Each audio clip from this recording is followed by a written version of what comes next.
guys have about 20 seconds before I start calling on some people to share. Miss Condos, what are we doing right now? I didn't hear you. You are reviewing your answers to these 2 questions from your notes before we actually share our responses.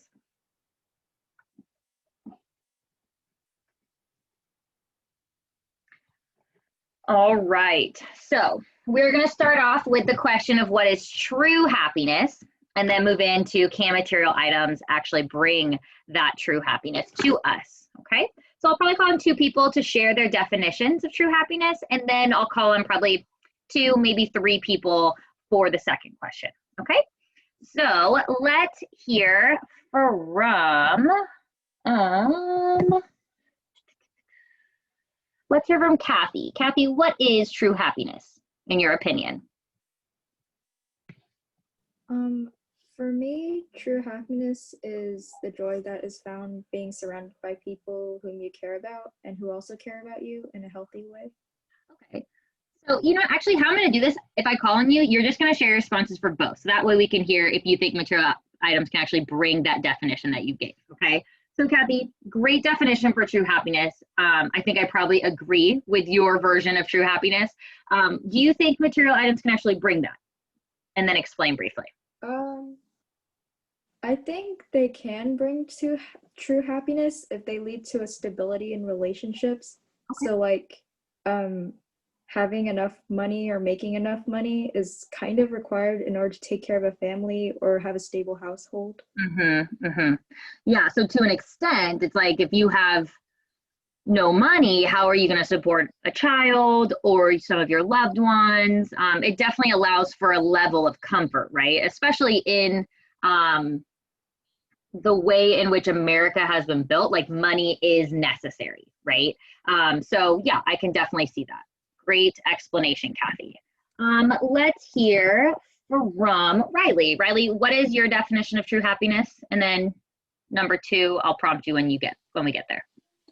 I said true happiness could be a place, an item, or people that like just bring you to peace and just bring you joy and things like that. Okay, and so can material items bring true happiness based off of your definition?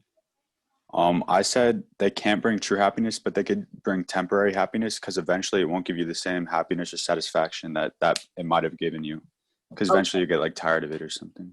Okay, yeah, and that's the thing with material items, right? Like they come and go, or they can be taken away from you. You could lose them. Somebody could steal them, break them, whatever, depending on what that material item is, right? So yeah, I could see that. They can bring some level of happiness, whether or not that's long lasting. It kind of just depends on what that item is. Let's hear from one more person.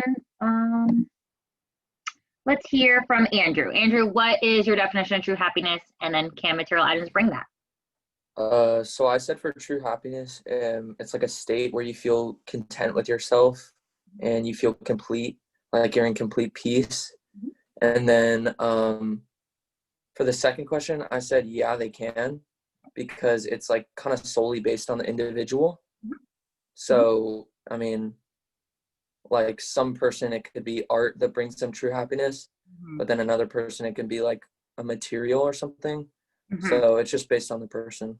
Yeah, I think that's great. I think just the idea of true happiness is subjective, meaning it varies from person to person, right? Yeah. It also varies from culture to culture, right? Like our culture could view true happiness as something very different than another culture. Yeah, exactly. So I think you're spot on with saying it really does depend on who you are. So I think that's going to be interesting moving into some of the texts that we're reading. We are going to be seeing a culture that's different than ours. And we're going to be hearing voices of authors that are from different cultures than ours. So their idea of true happiness is going to be different. So very good point to make. I love all of the answers that I just heard. No matter what your answer was, it is a good answer as long as you responded to the question and explained yourself. So we're going to move forward into the next slide. So this, I think, is number 4 on your guys' notes, I believe. So this is going to be the Bible verses. So I'm going to pull up the notes as well. so that way I can show you where you're going to go specifically, or how you're going to fill this in on your notes. Let me just pull it up. Sorry, guys.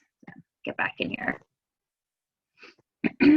So if you're in that Google Doc, you'll see for number 4, it does say like guiding Bible verses, I believe is what that bolded title is. And then underneath it, it says verse and reference, or reference in verse number 1, reference in verse number 2. So I am giving you on this slide, I have given you the reference for both of these. The reference is going to be like John 3:16. The verse is the actual words of John 3:16, okay? So how you're gonna fill this in, you're gonna write the first reference that I gave you on the slide here, and then you'll write the second one here. Your task is then to actually look up that Bible verse and either type it out on here, if you'd rather just type it, or if you could just like copy and paste it in if you have the ability to do that on your device, okay?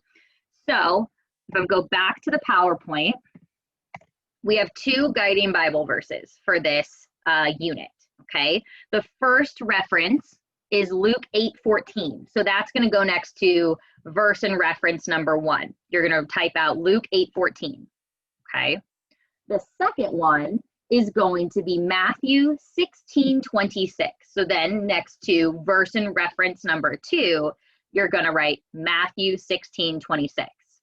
Once you have those references on your note page, you're now going to actually look up what are those. So then you can type up or copy and paste if you like the actual verse itself. So what does this reference say? Okay, so I'm going to give you about, you guys will probably all end up just copying and pasting it in unless you're a fast typer. So I'm going to give you about 3.5 minutes to look these up. Read over them, because I will call on 2 people. One person will read each one.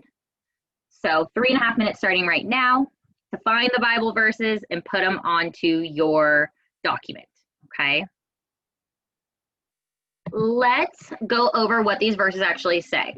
I'm going to call on 2 people, starting with Vivian. Vivian, what is Luke 8:14? Can you read it for us?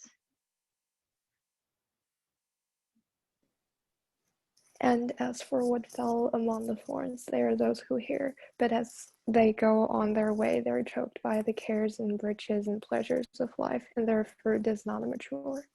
Very good. Okay, so here, I'll pull it up on here too. So just as Vivian said, this is Luke 8:14. So in this verse, they're using basically what is called an extended metaphor. So it's a metaphor that lasts more than one quick phrase or line.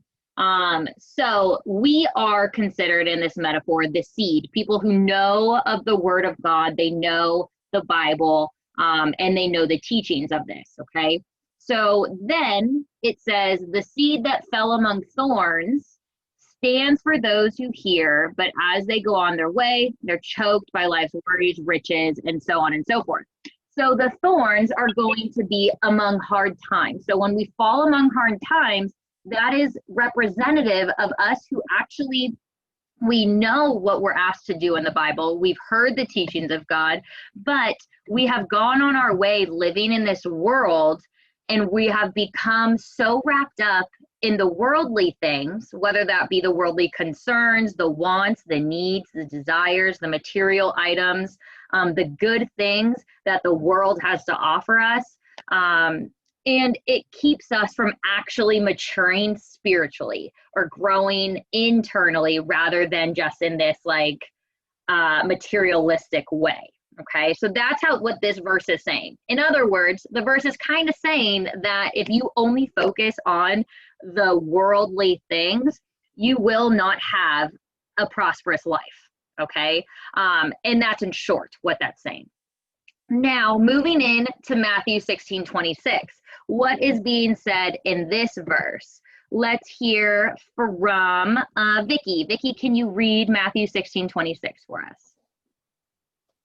What good will it be for someone to gain the whole world, yet forfeit their soul? Or what can anyone give in exchange for their soul? Very good. So in this verse is basically giving this rhetorical question to us, like, how is it actually beneficial for you to gain all of the earthly possessions, but give up your internal self or your soul? Okay. How beneficial is that for you, really?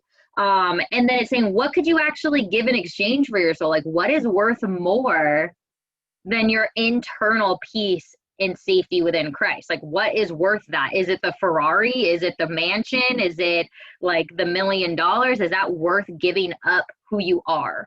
And it poses that question to us to really make us think, like, okay, what is worth that? Like, is it worth me signing my soul away to the devil in order to get this thing?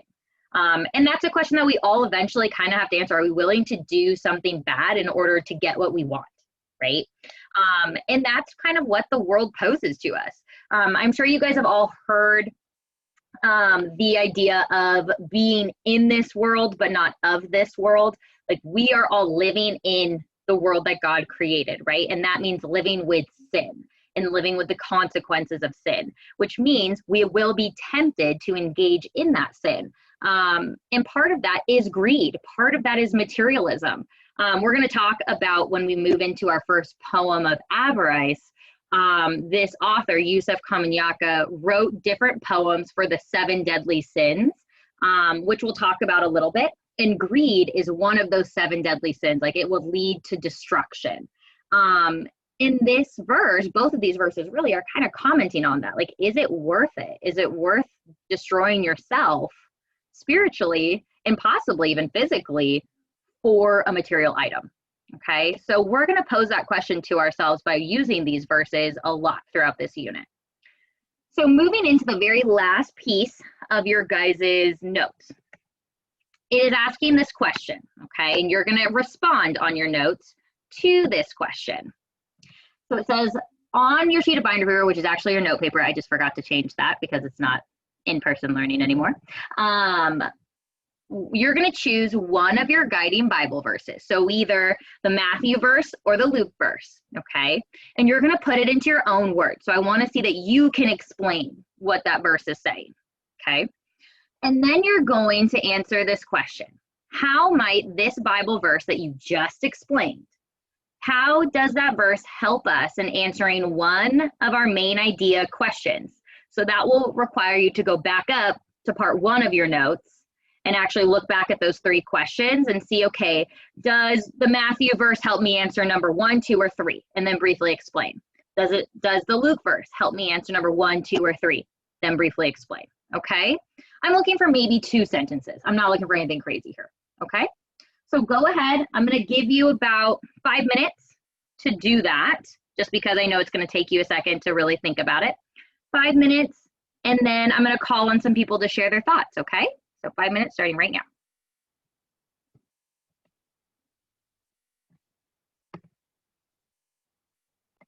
I just want you to make sure you say what Bible verse you're talking about. You don't have to read the whole verse, just say the reference. And then briefly summarize that verse. And then make sure you explain and state which question you're connecting it to, okay? So I'm going to call on probably about 3 people for this, so be prepared to be called on. Let's hear from Ashton. Ashton, why don't you start us off? So tell us which verse you chose, what it means, and how can we use it to help us answer one of our main questions. Okay, so I did Matthew 16:26, and basically I said, it's telling us nothing is worth more than having God in our lives, not even having all the money in the world. If we have God in us, we'll have eternal life. And then one of the questions was, can material items bring us true happiness? I said, I don't think it can bring us true happiness because nothing is really valued more or worth more than having God. Okay, very good. Yeah, so it helps us understand, like, is it actually making us happy, right? Is it actually doing something for us? Very good. Let's hear from Owen. Owen, what is your response to this? My response, well, I just used Matthew 16:26, and the verse technically explains that material items and living for the world just won't make you happy. Only God can. So which question then does that connect to? 1, 2, or 3 that I gave you guys? And It's the third one. the third one. Very good. Yes. So basically, just like you said, plainly states what can bring true happiness and what can't. Good. And let's hear from Blake. Blake, which verse did you choose? And go ahead and tell us how it connects to one of the questions. Yeah, so I chose Matthew 16:26. I just said that this verse means that you can have lots of things in your life, but if you lose sight of what's important in the world, such as family, friends, and God, you will end up in the long run with more or less nothing, and you'll be sad. Very good. Yes. And which question does that help us answer? What is true happiness, and what can material items bring to true happiness? Very good. Very good. Yes. Both of these verses connect to that question number 3. Okay. So we now have already established moving into this unit what exactly the Bible is telling us about the ideas of greed and materialism. Basically saying they're not a good thing. Okay. They don't actually help us or bring us real happiness or real satisfaction. So that is the lesson for the unit introduction stuff. So what you need to do, you need to get these notes submitted to the submission in the semester 2 homework submissions tab. I will show you where that is just in case you have forgotten. Give me a second to pull it up. Here we are. Okay, semester 2 homework submissions. You will see it says Unit 3 intro notes. If you click on that, it will give you the ability to actually upload or add your submission, okay? Please make sure you are submitting the correct file, that your name is on it, that it's all filled out as it's supposed to be. You can use the remainder of class to finish any section you might have to finish or double check things, but this should be submitted by the end of the class period, okay? So go ahead and do that now.